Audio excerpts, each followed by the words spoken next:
Om Swastiastu, Shalom, perkenalkan nama saya Distuka Daendra Sarjapono dengan NIM 2109511137. Saya mengucapkan terima kasih kepada Bapak Profesor Dr. Dr. Hewan Inengah Kertabusung MSI selaku dosen mata kuliah Bakteriologi Ekologi Fakultas Kedokteran Hewan Universitas Udayana. Dan pada saat ini saya akan mempresentasikan materi tentang pertumbuhan bakteri dan pola pertumbuhan bakteri. Jadi, jadi apa itu bakteri? Bakteri adalah kelompok mikroorganisme bersel satu yang diklasifikasikan pada tingkat domain.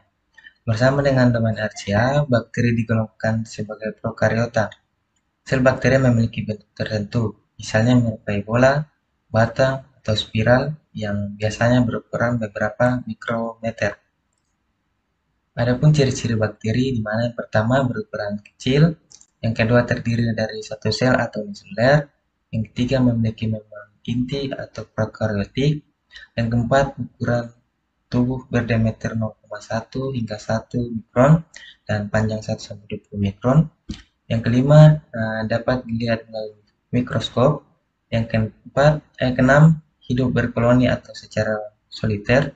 Yang ketujuh bersifat kosmopolit atau berhabitat luas. Yang ke-8 memiliki dinding sel, dan ke-9 beberapa jenis mikroorganisme ini membentuk endospora pada kondisi lingkungan yang kurang menguntungkan. Kemudian ada fase pertumbuhan bakteri, di mana terdapat fase lat, fase logaritma, fase stasioner, dan fase kematian. Fase lat merupakan fase penyesuaian bakteri dengan lingkungan yang baru. Lama fase lat pada bakteri sangat bervariasi tergantung pada komposisi media, pH, suhu, air isi, jumlah sel pada inokulum, dan sifat fisiologis mikroorganisme pada media sebelumnya. Pada fase logaritma atau eksponensial, ditandai dengan terjadinya periode pertumbuhan yang sangat cepat. Setiap sel dalam populasi membelah menjadi 2 sel. Nah, variasi derajat pertumbuhan bakteri pada fase logaritma ini sangat dipengaruhi oleh sifat genetik yang diturunkan. Berikut adalah fase stasioner, yang mana fase stasioner terjadi pada saat laju pertumbuhan bakteri sama dengan laju kematian, sehingga jumlah keseluruhan bakteri akan tetap. Keseimbangan jumlah keseluruhan bakteri ini terjadi karena adanya penurunan derajat pembelahan sel. Hal ini disebabkan oleh kadar nutrisi yang berkurang dan terjadi akumulasi produk toksin sehingga mengganggu pembelahan sel.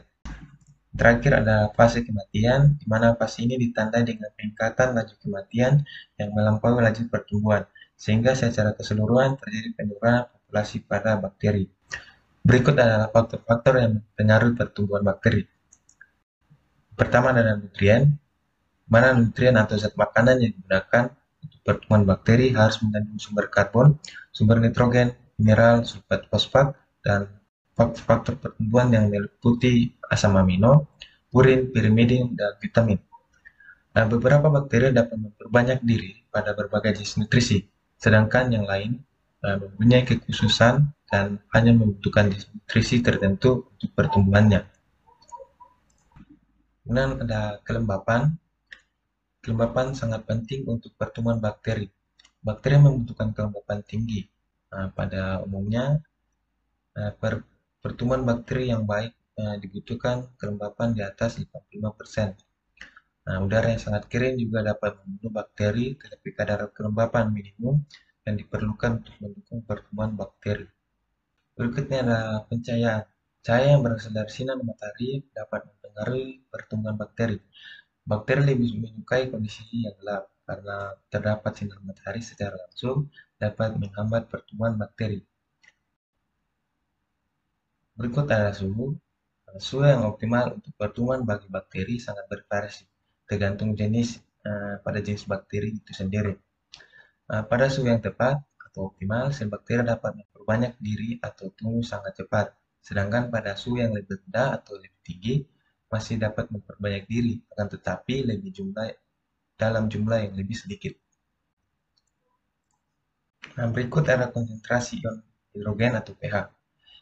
pH pembenihan juga mempengaruhi kuman. Kebanyakan kuman patogen mempunyai pH optimum 7,2 sampai 7,6. Kemungkinan suatu pembenihan pada mulanya baik bagi suatu kuman, tetapi pertumbuhan kuman selanjutnya juga akan terbatas karena produksi metabolisme kuman itu sendiri. Next ada oksigen. Kebutuhan oksigen pada bakteri tertentu mencerminkan mekanisme yang digunakan untuk memenuhi kebutuhan energi. Berdasarkan kebutuhan oksigen, bakteri dapat dipisah atau dibagi menjadi beberapa kelompok. Pertama, ada anaerob obligat, yang mana tumbuh hanya dalam keadaan tekanan oksigen sangat rendah dan oksigen bersifat toksin. Yang kedua, ada anaerob aerotoleran, yang tidak mati dengan adanya paparan oksigen. Yang ketiga adalah anaerob fakultatif, yang dapat tumbuh dalam keadaan aerob dan anaerob. Yang keempat adalah aerob obligat atau membutuhkan oksigen untuk pertumbuhannya. Dan terakhir adalah mikro mikroaerofilik, yang tumbuh baik pada tekanan oksigen rendah, akan tetapi pada tekanan tinggi dapat menghambat pertumbuhannya.